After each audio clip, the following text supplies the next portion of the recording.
Hey guys, how's it going? Kevin Cleary here with a knife video for you. Today I've got a really cool knife from Kershaw, and it's been a long time since I have felt even, a slight inkling of saying something like that.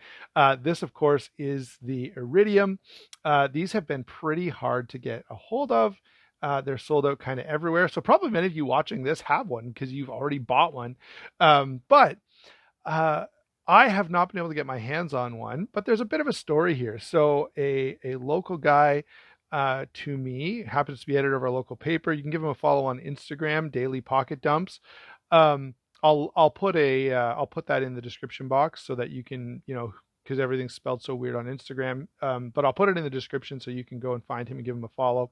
Anyway, he reached out to me. We were talking back and forth about our mutual interest in knives and EDC gear. He ended up buying a couple things from me. And also, while we were going back and forth, we were talking about what different things we have. And he mentioned an Iridium as well as a SOG Terminus. So I was able to borrow both of those, spend a little bit of time with them. And I have to say a huge thank you to Stephen on that in that regard. But also I have to say this is a really great knife. Like this has got to be one of the best things that Kershaw has done. I don't know what you would put on your top five Kershaw's list, but for me it would probably be like the Blur, the Knockout, the Tilt, of course, but I've only ever handled one. I've never owned one, of course. The Bare Knuckle was really good. The Tumbler was really good. But, it's sort of this short list of real classic Kershaws, and this absolutely deserves to be on that list. It's not perfect. There are a couple little things that perhaps could be done better. The other thing is, I have to say, I'll be excited to see what else Kershaw does with their version of the crossbar lock, of course, from Benchmade's Axis lock. This is spectacular. Like this is a really good implementation of the crossbar lock. It is on bearings, okay, and actually I'm gonna depart from my usual pattern here and actually talk about the action first because this is really good. Like this is second perhaps only to the Kaiser Escort. The Kaiser Escort was like a perfect implementation of the crossbar lock. This is almost as good, if not as good, except for it doesn't have the adjustability that the Escort has, which is really cool feature.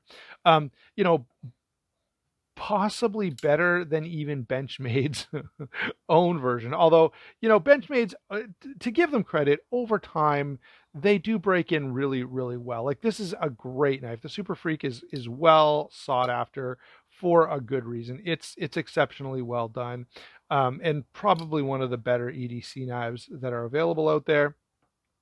But the implementation of the lock is superb on this particular knife. It is on bearings. A couple little things that I want to touch on. First of all, the thumb stud is comfortable. It's snappy. It's easy to get a hold of if you want a quick deployment. I don't know if I can spider flick this. Yeah, I guess I can spider flick it. The other thing is the crossbar lock is really nicely done. So even with one finger, I can actuate this lock. And some of you will know that, especially on some of the cheaper crossbar lock options, if you try to do the one finger thing, it doesn't work very well all the time. But this is really nice. So full credit here. The action on this is absolutely a win. Really great job by Kershaw on this. Moving on to some of the other features of the knife.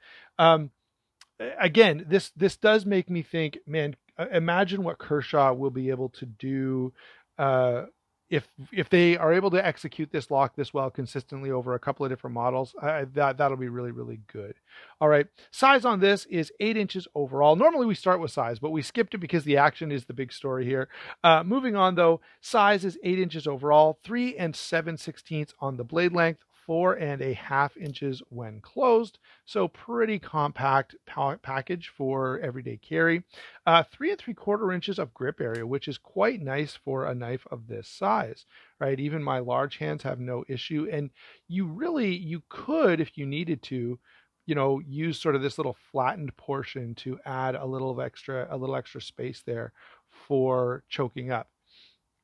3.4 ounces, very, very comfortable, very slim, very easy to carry, right? So from that regard, if you take a look, right, this is nice and slim. The pocket clip is exceptionally well done. We'll come back. Yeah, you know what? May as well cover the pocket clip now. If I forget and cover it again under the handle, you'll have to bear with me. But we've got this nice deep carry clip. The screws are flush and it's recessed, both for left or right side tip up carry, which means this is a perfectly ambidextrous knife. So, the crossbar lock obviously works the same on both sides, and the fact that that clip can be equally equally well attached either way, I think is a huge win. So that's really nice to see.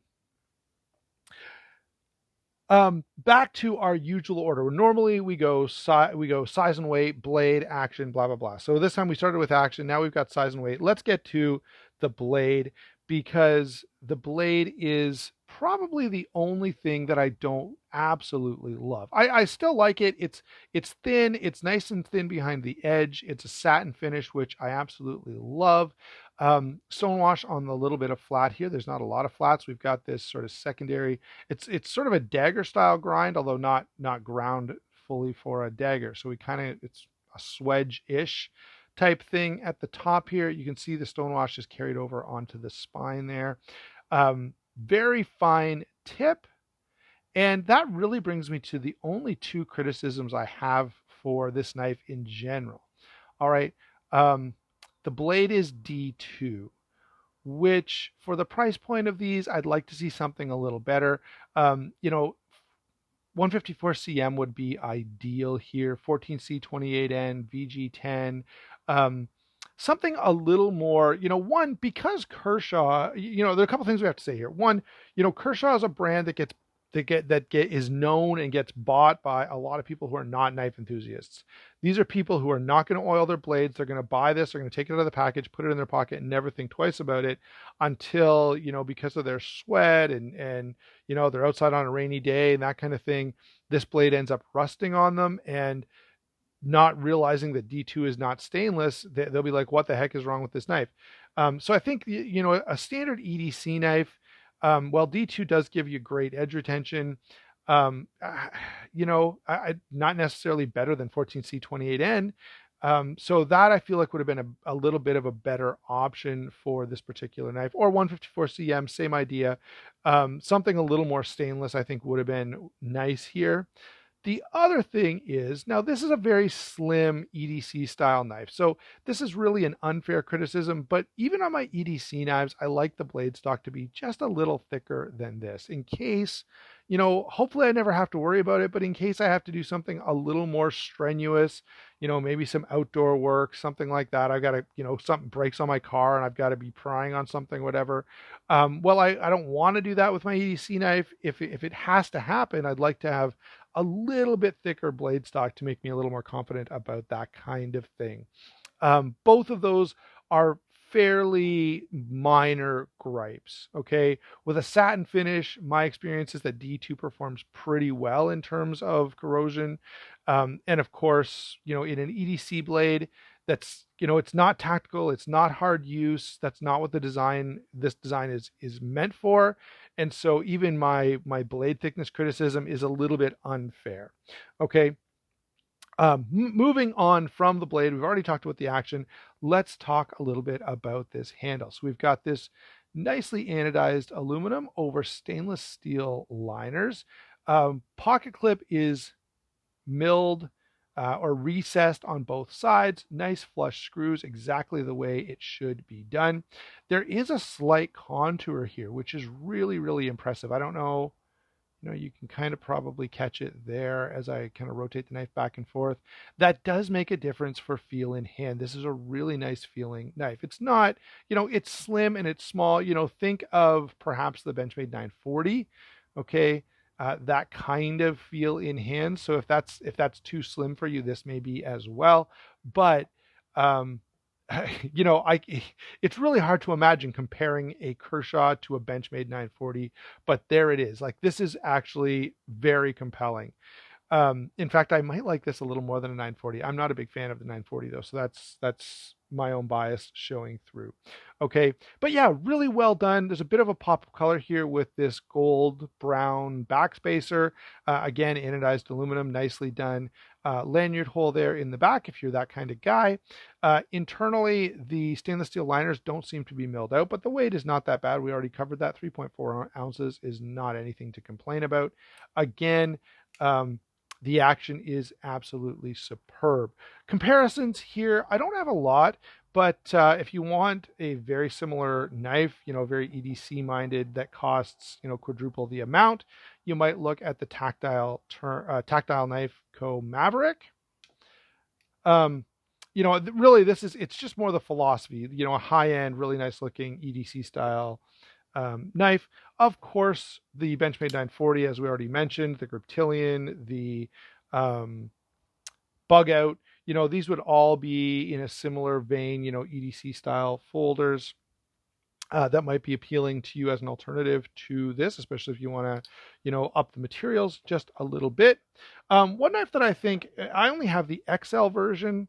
Okay, so this is the Kaiser XL bag letter, but the standard size bag letter would probably be a compelling option for this, which would, look just like this, only smaller. Okay. And the other knife that actually, this knife also came from Steve. This is the SOG Terminus. It's a little smaller, so I can't imagine complaining about this, but if you think this knife is a little big, the Terminus might be a good option for you. And it's another really good implementation of a crossbar lock. Okay. So yeah, really, really impressive knife here. Kershaw has really knocked this one out of the park. The only thing I can say about this is, an upgraded steel, and Kershaw tends to do this, right? Whenever they have something that hits big, that people really enjoy, we're probably safe to assume an S35VN or S90V or some kind of special version of this knife, which I think would really be something that would be compelling to me. This knife is already really compelling to me, and this is definitely a knife I would buy if it weren't that for the fact they're sold out everywhere. If you do want to get one, go over to White Mountain Knives. Do the little thing where you click on the email me when these are available stuff, and pick one up. That I think would be a really, really good option for you. So. Again, I've looked around. I don't see any of these in stock, which is why I'm pointing you to, White Mountain Knives. Blade Ops, use the affiliate link for Blade Ops. In fact, they may have some in stock. I seem to remember. And of course, DLT Trading, you'll see down there in the comments below, as well as, once again, a thank you to Stephen for allowing me to borrow this. Didn't even have to send it. We just literally met up and made the swap. So thanks, Stephen, for letting me borrow this. Go and give him a follow. It's Everyday Pocket Dumps on Instagram. And again, I could be saying that wrong, but it'll be down in the description box. So there you go. Thanks a lot for watching. Don't forget to like and subscribe. We'll talk to you soon.